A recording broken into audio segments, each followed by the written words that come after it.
প্রতিশোধ নিতে গুলি চালাতে পারে বিএসএফ, সতর্ক করে মাইকিং করছেন বিজেপি। প্রথমত প্রশ্ন হলো, ভারত বাংলাদেশের সীমান্তে যে সমস্ত সীমান্তবাসীরা রয়েছে তাদেরকে কি রাষ্ট্র সুরক্ষা দিতে পেরেছে? সোজা সাপটা জবাব হলো, তাদের কোনো প্রকার সুরক্ষা দিতে পারেনি।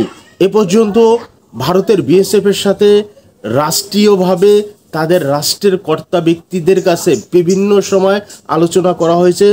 এই বিষয়ে অনুরোধ জানানো হয়েছে যেন সীমান্তবাসীদেরকে নির্বিচারে গুলি করে হত্যা না করে, কিন্তু তারা কোনো প্রকার আলোচনা, কোনো প্রকার অনুরোধকে পাত্তাই দেয়নি। প্রতিনিয়ত তারা সীমান্তে বাংলাদেশিদেরকে নির্বিচারে গুলি করে হত্যা করছে। কেন তারা পাত্তা দিবে? কেন তারা এই বিষয়টি আমলে নিবে, গুরুত্ব সহকারে দেখবে? কারণ আমাদের রাষ্ট্রশক্তি আজ পরনির্ভরশীল হয়ে পড়েছে। প্রতিবেশী রাষ্ট্রের প্রতি আমাদের রাষ্ট্রীয় শক্তি নির্ভরশীল, এতটাই নির্ভরশীল, এই নির্ভরশীলতার কারণে আমাদেরকে তারা নির্বিচারে গুলি করে হত্যা করছে। তারা খুব সহজেই জানে যে তাদেরকে কোনো প্রকার কৈফিয়ত বা জবাবদিহিতা করা লাগবে না এই রাষ্ট্রের কাছে। এই রাষ্ট্র শক্তি আজ এতটাই তাদের উপর নির্ভরশীল হয়ে পড়েছে। ভারতীয় সীমান্ত রক্ষা বাহিনী বিএসএফ গুলি চালাতে পারে বলে সীমান্ত এলাকায় বাংলাদেশিদের না যেতে সতর্ক করে মাইকিং করছে বর্ডার গার্ড বাংলাদেশ। আজ বুধবার 11 জুন দুপুরে যশোর 39 বিজিবি ব্যাটালিয়নের অধীনে বেনাপোল আইসিপি ক্যাম্পের পক্ষ থেকে মাইকিং করা হয়। মাইকিংয়ে বলা হয়, বিএসএফ সদস্যরা সীমান্তের নিকটবর্তী বাংলাদেশি বেসামরিক ব্যক্তিদের লক্ষ্য করে গুলি চালাতে পারে।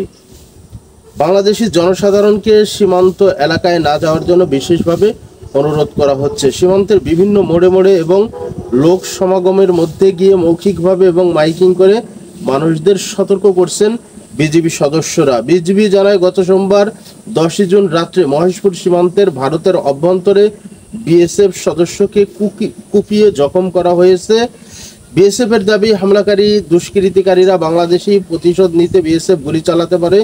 এজন্য বিজিবির সদস্যরা সীমান্তের সাধারণ মানুষদের সতর্ক থাকার জন্য বিশেষভাবে অনুরোধ করেছেন। বেনাপোল পৌর কাউন্সিলর কামাল হোসেন বলেন, বিজিবির পক্ষ থেকে আমাকে জানানো হয়, ইউনিয়ন এবং পৌরসভার প্রতিটি ওয়ার্ডের ইউপি সদস্যদের মাধ্যমে গ্রাম পুলিশ দিয়ে জানিয়ে দেন যেন সীমান্তবর্তী তার কাটার আশেপাশে গরু, ছাগল কিংবা কৃষি কাজের জন্য কেউ যেন না যায়।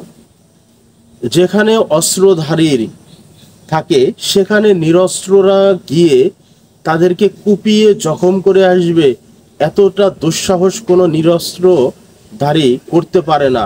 এটি বোঝার জন্য রকেট সায়েন্স পড়া লাগে না।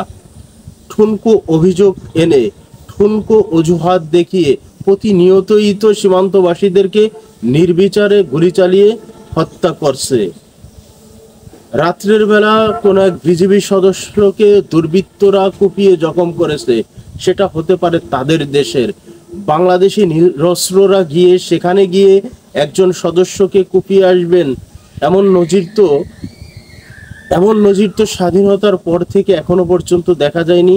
তাহলে ঠুনকো অভিযোগ নিয়ে কেন তারা বেসামরিক লোকদের উপরে গুলি চালাবে?